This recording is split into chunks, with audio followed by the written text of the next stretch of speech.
I'm really glad when I look back, because at the time you don't understand. You're just like, why? But now I'm at the age where I can look back and be thankful for the obstacles because it made me who I am. You know, and I faced a lot of obstacles. Some things I didn't think I was ever going to come back from. A lot of things I thought. We were talking even earlier where you're like, I don't think this is it. I think I'm not going to make it. Listen, I'll never forget, you know, I went public about what William Morris, this agent who was my agent, he was the head of the motion picture department. He was Sly's agent, Eddie Murphy's agent, the whole thing. He grabbed me at a party, man. And he literally grabbed my privates. I'm like, hey, man, what are you doing? I don't know if Brazil know that story so much, you know? It's crazy. Because like here it was huge, but I don't know. I opened for questions. Nobody talked about this. Yeah. So I was like, that was big. That was the thing. It was the pinnacle. It was the moment when I was like, that's it. Sorry, I interrupt you. The guy grabbed No, you. he grabbed me. He grabbed me and he grabbed me. He's high or drunk or whatever. And I'm like, get off me, man.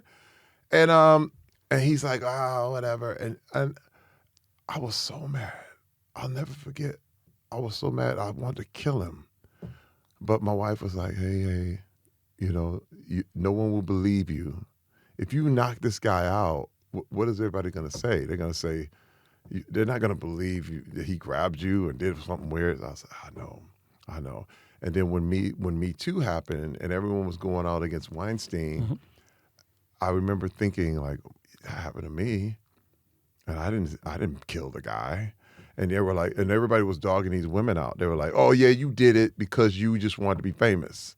You know, and that's the price of fame is that, you know, you probably slept with them. And then they were calling them sluts. They were calling them whores. And I said, hey man, I'm not a slut. I'm not a whore.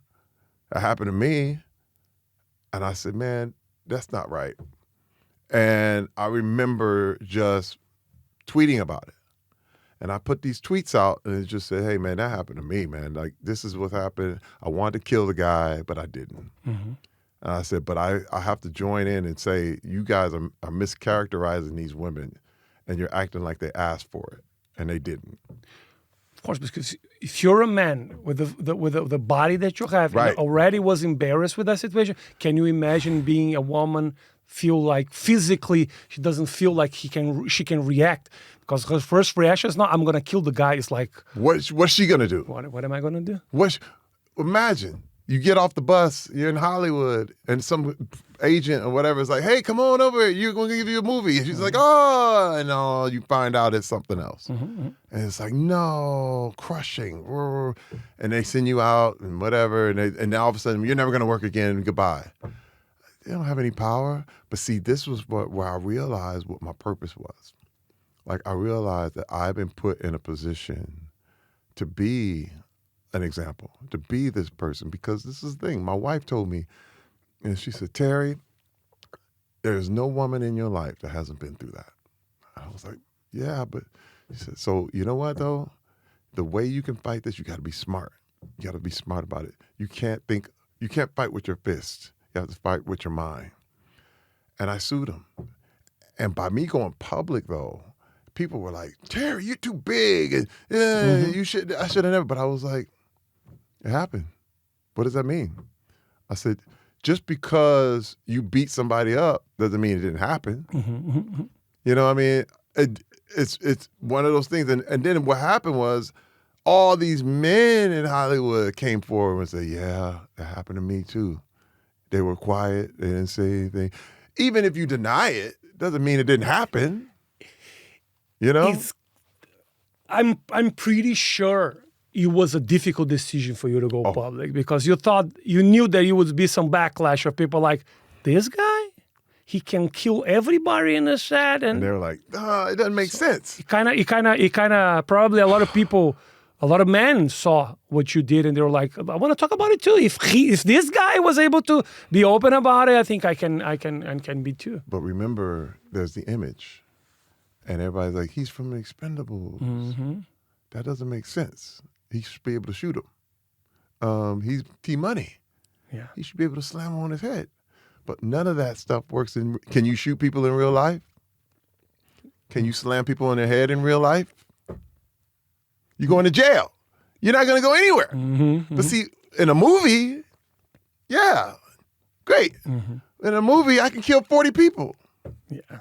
In real life, you can't even give people paper cuts. Yeah, you're right. You're right. Hey. In America, a place where there's like billboards of lawyers in every corner. Come you on. You cannot even curse at someone. All of a sudden, you have this huge lawsuit You against you. can't bump into somebody by mistake. Yeah. Oh, sorry. Oh, that's $4 million. Yeah. It's a whole industry. So listen, in real life, it doesn't work. And so this is the thing, man. When I came out with that, I came home, and I'll never forget, I was sitting on the set of Brooklyn Nine-Nine. And I said, I came home with my wife. I said, I tweeted about the incident. She went, what? What? I said, I think it's over. And she went, what do you mean? I said, I think we're out. I said, no one's going to believe me, going to want to hire me as an actor anymore. I said, I used to be this guy, and now people are going to know, they're going to think that. Because you remember, a lot of women that this happened to were just blackballed. Like, you're out. I said, I thought it's going to happen to me too. I said, honey, I think we're done. And she said, you know what? Good. Because we were done with football, you found something else. We'll be done with Hollywood, and we'll find something else.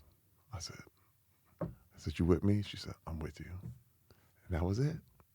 But what happened was opposite. We had people come to my support, and we had a lot of people come and join me. And in fact, what happened was that I had people join my case that this man had done the same thing to. Oh, there was more people. Okay. Of course. You don't rob the biggest bank. That helped a lot probably, right? You don't rob the biggest bank in LA. You rob the little ones on the way, and then you go, oh, I can get this big bank. And all of a sudden people join my case. And sometimes you rob a bank that is small in the beginning, the bank become huge, and all the bank has power, and then people are like, oh, yeah. And then they got rid of them.